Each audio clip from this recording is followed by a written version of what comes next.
Всем привет! Бүгін менен влог түсіндірейік, короче. Папа маған бір тайдың ақшасына iPhone 15 алып берді. Запчастарын бәрін 17 мыңға оригинал зарядчигінде алдық. Менен сендерге распаковка.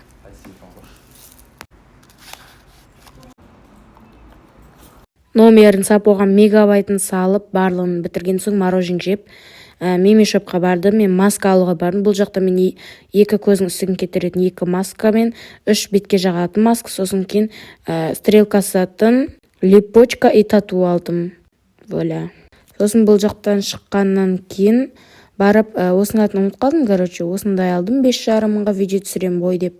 Кейін сосын Аратұққа бардым, очки алдым бұл жақтан. Былай, біраз очки таңдадық, сосын ұнағанын алдым. Мен өзіме папам алған жоқ, сублимированный фрукт екен, 1000 теңгеге алып кеттім. Сосын кейін түрдеген бір кеткен нан алдық, наннан кейін барып әкарачкімен йогурт алдық, сосын әсіп жей салдық. Ана телефотқа барға еріндік күністікті. Сосын кейін осы әсіп жей салақшы дедік. Сосын папамды қоңықшыларымды көріп қойдым, кейін оны жартамыз, құр отырмай.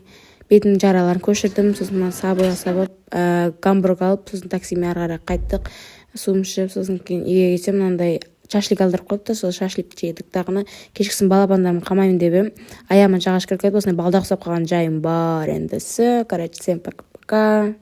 Видеоны